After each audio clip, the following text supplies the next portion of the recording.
What if the thing your entire civilization feared most turned out to be the only thing capable of saving you?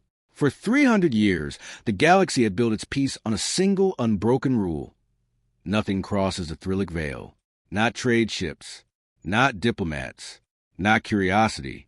The treaties that seal humanity away were older than most empires currently in power, and every child in known space grew up on stories about what waited on the other side, a species so violent, so relentless, that 100 civilizations had agreed it was safer to simply pretend they didn't exist. Saleen Corvith didn't believe the stories. Not really. He was a communications officer at Outpost Ren 9, a listening post so far from anything important that his job mostly consisted of logging static and drinking terrible synthesized coffee. The veil was a shimmering boundary on his monitors, a wall of quiet nobody expected to ever open. Then, at 0347 station time, it opened. A contact bloomed across Saleen's console, a single vessel, small, moving fast, crossing the veil boundary without authorization. Without a transponder handshake, without so much as a courtesy ping. His hands went cold before his brain caught up with what he was seeing. In 3 centuries, no confirmed human vessel had ever crossed into civilized space. And now one had, alone, uninvited, and it wasn't slowing down. He triggered the alert protocol with shaking fingers. Within minutes, encrypted priority messages were screaming across a dozen command channels. Admirals were being woken up. Diplomatic liaisons were being pulled from sleep pods. Somewhere in the chain of command, someone was already reaching for the emergency war-footing directive that hadn't been used in a generation. Saleen tracked the ship's trajectory and felt his stomach drop. It wasn't drifting. It wasn't lost. It was locked onto a heading, precise and unwavering, aimed directly at the Alger system. The one place in the sector where a single spark could ignite a war that had been simmering for a decade. The Alger system sat on the border between the Kassar Dominion and the Velkin Concord, 2 empires that had spent 10 years trading insults, sanctions, and the occasional accidental skirmish along their shared frontier. Both sides had fleets stationed there. Both sides were one bad decision away from full-scale war. And now, hurtling toward the middle of it, was a ship from the one species everyone had agreed to be afraid of. Saleen pulled every scrap of data he could on the vessel. It was old, decades old, by the wear patterns and the outdated drive signature. Battered, patched together. Not a warship. Not anything built for conquest. It looked, if anything, like something built to survive, over and over, far past its intended lifespan. He almost laughed at the absurdity of it. An ancient, half-broken ship crewed by the most feared species in the galaxy, flying uninvited into the most dangerous system in known space. It should have been terrifying. Instead, watching the trajectory lock steady and true, Saleen felt something else creeping beneath the fear, a question he wasn't ready to ask yet. Then the signal came through, not from a mysterious ship, but from deep within the Alger system itself. Buried in a debris field that both empires had long since written off as worthless, an old automated beacon had woken up. A distress call, decades stale, finally acknowledged, finally answered. The kind of transmission that governments filed away and forgot, because rescuing whoever, or whatever, was still alive out there had never been worth the political cost. Saleen stared at the 2 signals overlapping on his screen. The human ship's flight path and the ancient distress call converging on the exact same coordinates. Whatever that ship was doing, it wasn't invading. It was answering a call nobody else had bothered to hear in over 20 years.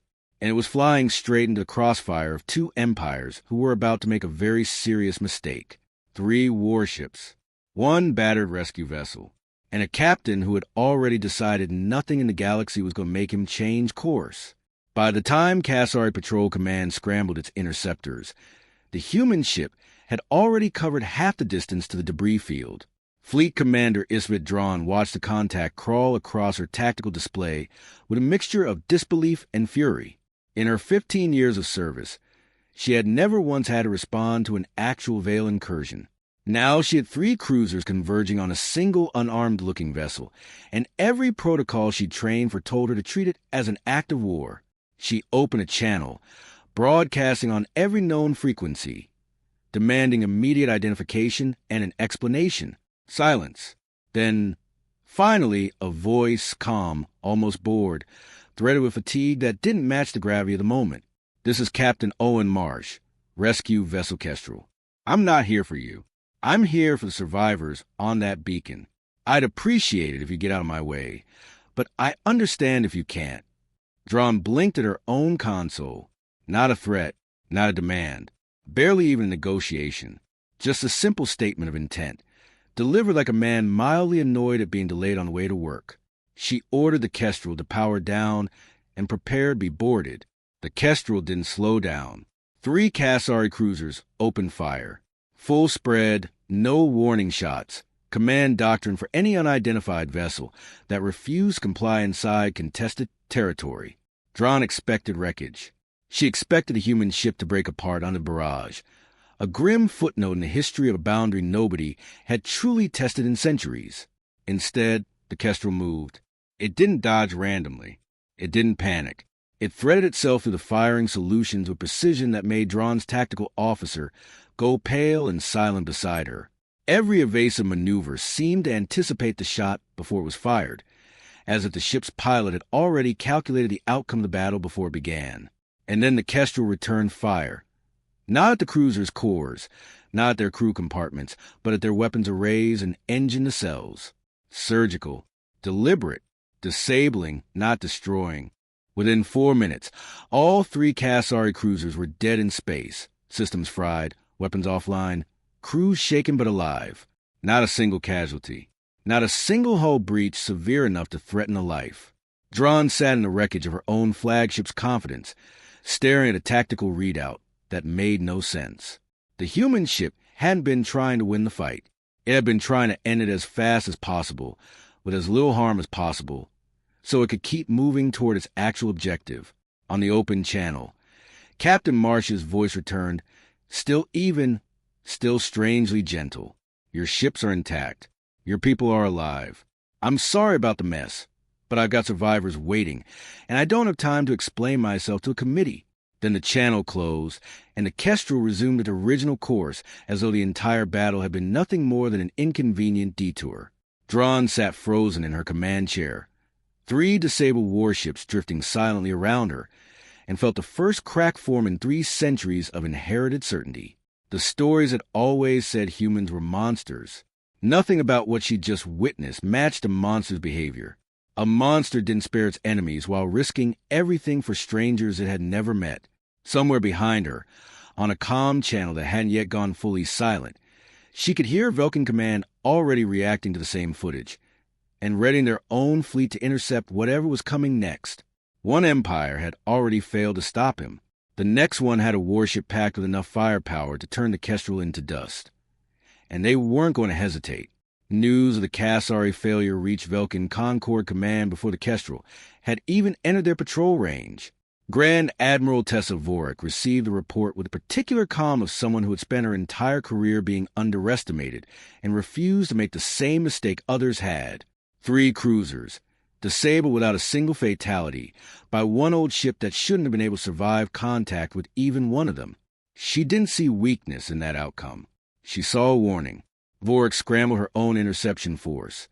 This time, 5 ships instead of 3, arranged not for a straightforward assault but for a containment pattern designed to box the Kestrel in from every angle. If the human ship's pilot was as skilled as the report suggested, brute force alone wouldn't be enough. She needed to think several moves ahead of a species nobody in living memory had actually studied in combat. As the Vulcan formation closed in, Vorik opened a channel of her own, expecting the same defiant calm Drawn had reported. Instead, Captain Marsh's voice came through sounding tired in a different way. Less annoyance now, more urgency edged with something that almost resembled grief. "I know what this looks like. I know you got orders. But there are 43 people on that beacon whose life support has maybe 6 hours left, and I am not going to be the reason they run out of time explaining myself to 2 governments that forgot they existed 20 years ago.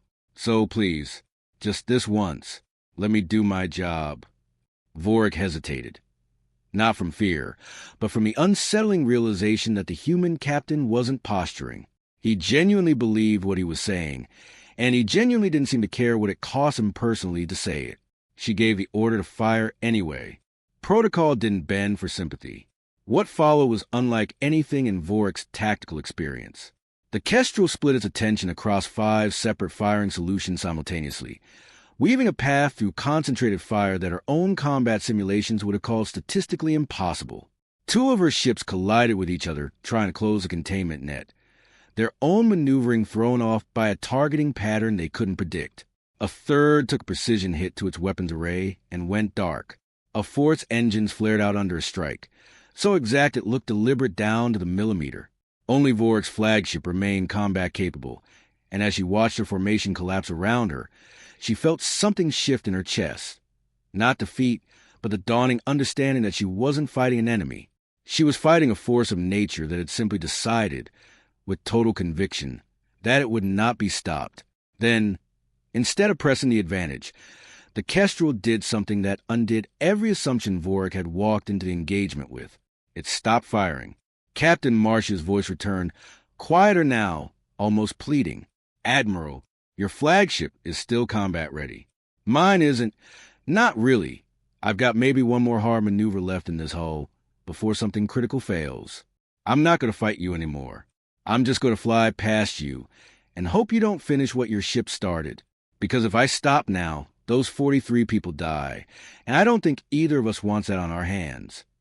Vorik stared at her tactical display, at a battered, half-crippled ship that had every tactical justification to keep fighting, and had chosen, instead, to gamble its own survival on her mercy.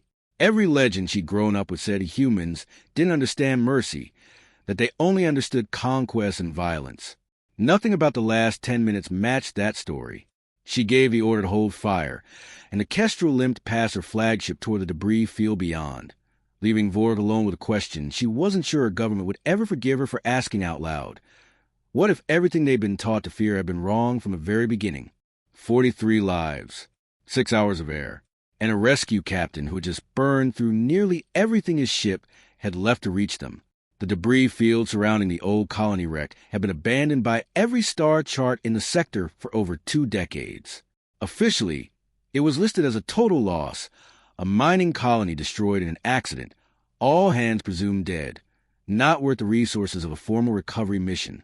Unofficially, it had simply been forgotten, filed away in the kind of bureaucratic silence that swallowed entire communities whenever rescuing them stopped being convenient. Captain Owen Marsh had heard silence like that before. It was, in fact, the entire reason the Kestrel existed. As the ship limped into the debris field, alarms lit up across the Kestrel's cramped bridge. Structural integrity at 40%, 2 weapon systems offline, life support running on backup reserves after the strain of outmaneuvering 8 warships in under 20 minutes. His navigator, a woman named Priya Okonkwo who had flown with him for 11 years, didn't ask if they should turn back. She'd flown with him long enough to know the answer would always be no. The beacon's colony module came into view, a battered cylinder wedged between 2 larger pieces of wreckage, hull scarred and patched with what looked like decades of increasingly desperate repairs. Life signs registered on the Kestrel sensors, 43 heartbeats, faint but present, huddled in what remained a habitat never designed to sustain them for this long. Marsh didn't hesitate. He guided the Kestrel through the debris field with the same precise, practiced calm that had carried the ship through 2 consecutive battles, threading between jagged fragments of wreckage that could have torn open his hull as easily as any warship's weapons, docking with a structure that, unstable, was its own kind of battle. The colony module's airlock had been sealed manually decades ago, its automated systems long dead. Marsh and 2 crew members suited up and cut their way through by hand. Working against a ticking clock neither the Kasari nor the Vulcan fleets had any way of understanding. Inside, they found survivors who had spent 20 years rationing power, recycling water, and slowly losing hope that anyone in the wider galaxy remembered they existed. The colonists who greeted them weren't human. They were Aldrian, a small, insular species who had settled the system generations ago and never registered with either neighboring empire, which was precisely why no one had come looking when their colony went dark. Their leader, an elder named Fithasru, stared at Marsh's rescue team with an expression caught between disbelief and something that hadn't had room to exist in her chest for years. "Hope. You're human," she said, voice cracking. "The stories say your kind doesn't cross the veil for anyone. Marsh knelt beside a child who couldn't have been older than 6, wrapped in a thermal blanket 2 sizes too large, watching him with wide, exhausted eyes. He didn't answer Faith immediately. Instead, he checked the child's vitals, murmured something reassuring in a low voice, and only then looked up. "The distress beacon doesn't care what species logged it," he said simply. "It just says someone needs help. That's all we needed to hear." Behind him, Priya was already coordinating the evacuation, moving survivors toward the Kestrel's cramped but functional medical bay. Prioritizing the weakest first with the kind of practice efficiency that came from having done this more times than anyone back home would ever know about. There was no ceremony to it, no speeches, just methodical, relentless work against a countdown that had almost run out 20 minutes before they arrived. Outside, unnoticed by anyone inside the wreck, both the Cassari and Vulcan fleets held their position at the edge of the debris field, watching in stunned silence as sensor readings confirmed exactly what the human ship had risked everything to do, and exactly why it had refused, again and again, to turn back. 43 survivors were finally safe, but the hardest part of Saleen Corvata's day was only just beginning. Because now, someone had to face the man who had done the impossible and ask him why. By the time the Kestrel finished loading survivors and prepared to break away from the debris field, word of the incident had reached every corner of both empires' command structures. Diplomatic channels that hadn't been used in years lit up with frantic messages. Military analysts pored over sensor footage that defied every model they had for human capability. And in the middle of it all, Outpost Ren 9 received an unusual order: escort the Kestrel to a neutral waypoint and facilitate direct contact. Because apparently, out of every office in the sector, a board communications specialist was the closest thing anyone had to a working relationship with this ship. Saleen didn't know whether to feel honored or terrified. He settled on both. When the Kestrel finally docked at the neutral station, Saleen expected something imposing: a hardened warrior, a cold tactician, someone who matched the scale of what he'd just watched unfold across 2 fleets' worth of sensor logs. Instead, Captain Owen Marsh stepped off his battered ship looking like a man who badly needed 8 hours of sleep and a hot meal, dark circles under his eyes, a uniform patched more than once, moving with particular exhaustion of someone who had just spent the better part of the day fighting off death from 3 different directions. "You're the one who spotted us," Marsh said, before Saleen could even introduce himself. "Thanks for that. Made things a lot less complicated on our end, knowing someone flagged us early instead of letting this turn into a total surprise." Saleen blinked. He'd expected suspicion, maybe hostility. Instead, he was being thanked, casually, like a co-worker acknowledging a small favor. Over the following hour, as medical teams from both empires worked alongside the Kestrel's crew to stabilize the Aldrian survivors, Saleen found himself in a conversation he never could have prepared for. He asked Marsh the question every analyst, admiral, and diplomat in the sector wanted answered. Why had he done it? Crossed the veil, ignored every treaty, risked war between 2 empires, all for 43 strangers who weren't even his own species? Marsh looked at him like the question genuinely puzzled him. Because they needed help and we could give it. I don't really understand what else there is to explain. You could have died, Saleen pressed. Your ship nearly did. You fought off 8 warships to get here. Marsh shrugged, and there was no performance in it, no false modesty, just plain, unshaken fact. We do this a lot more often than you'd think. Not always this dramatic.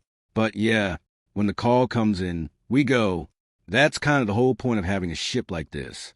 Saleen realized, with a chill that had nothing to do with fear, that Marsh wasn't exaggerating for effect, and wasn't downplaying anything either. To him, this genuinely hadn't been extraordinary. It had been Tuesday. An ordinary, forgettable shift, notable only because it happened to involve crossing Forbidden Boundary and disabling 2 empires' worth of warships along the way. That single realization did more to unravel 3 centuries of galactic mythology than any diplomatic summit ever could. The stories had always framed humanity as a threat defined by its capacity for violence. But everything Saleen had witnessed, the restraint in battle, the refusal to kill even a single enemy combatant, the sheer, unbending will to reach people nobody else had bothered to remember, painted a picture of species that hadn't been feared for loving war at all. They had been feared because once they decided someone needed saving, Nothing in the galaxy had ever found a way to make them stop. The war that almost started over one rescue mission never happened. What came next was something far more dangerous to 3 centuries of fear: the truth. In the weeks following the Aldra incident, both the Cassari Dominion and the Velkin Concord found themselves facing a problem neither had anticipated. The sensor logs, the survivor testimonies, and Fleet Commander Drawn's own reluctant report had spread far beyond classified channels. Every government in the sector now had access to indisputable proof that a lone human rescue ship had disabled 8 combined warships without killing a single crew member, then risked total destruction to save 43 strangers from a species that wasn't even its own. The old narrative, humanity as an unpredictable, violent menace best left sealed behind the veil, didn't survive first contact with the truth. Grand Admiral Vorik, who had come closest to actually destroying the Kestrel, found herself summoned before the Velkin Concord's ruling council to explain her decision to let the ship pass. She expected condemnation. Instead, she found a room full of officials struggling to reconcile 3 centuries of doctrine with a single, undeniable fact. The monster they'd been trained to fear had shown more restraint, more discipline, and more raw commitment to preserving life than either empire had managed during 10 years of tense standoff with each other. "I didn't let them go because I was afraid of losing," Vorik told the council, her voice steady even as the admission cost her something. "I let them go because I realized, watching that ship refuse to kill anyone even while we tried to kill them, that we might have spent 300 years being afraid of exactly the wrong thing." Elder Faith Osaru, once the leader of a colony nobody remembered, became an unlikely voice at the center of the growing debate. Invited to speak before a joint session of both empires' diplomatic corps, she described in plain, unpolished terms what it meant to watch a species mythologized as monsters cut through a sealed airlock by hand because they refused to wait even a few more minutes for proper equipment to arrive. "They didn't ask what we were," she said. "They didn't check treaties or species registries or worry about diplomatic consequences. They heard a signal that said someone needed help, and that was the only fact that mattered to them. I have spent 20 years being told humanity was something to fear. I would very much like to know why nobody ever mentioned this part of the story." Her words spread faster than any official statement either government released. Something fundamental was cracking, not because of grand political maneuvering, but because of one small, undeniable truth spoken by a woman who had nearly died waiting for a rescue that finally came. Back on the Kestrel, now undergoing repairs at a neutral shipyard, Captain Owen Marsh had no interest in the growing storm of political fallout his actions had triggered. He filed his mission report, checked on his recovering crew, and made preparations to answer the next distress call that came in, because for him, and for the countless other rescue vessels operating quietly beyond the veil that the wider galaxy had never noticed, this had never been about changing anyone's mind. It had simply been the job. Saleen Corvith, watching the political fallout unfold from his quiet listening post, found himself thinking less about empires and treaties, and more about the exhausted, unassuming man who had thanked him for a minor sensor alert while 43 strangers' lives hung in the balance. The old stories had asked what humanity would do if it were ever provoked. Nobody, it seemed, had thought to ask a more important question, the one now echoing through council chambers and command decks across the galaxy, unsettling old certainties one conversation at a time. If one ordinary rescue mission on one unremarkable day was enough to reshape the fate of 2 empires and crack 3 centuries of inherited fear, what, exactly, would humanity be capable of on a day that wasn't ordinary at all?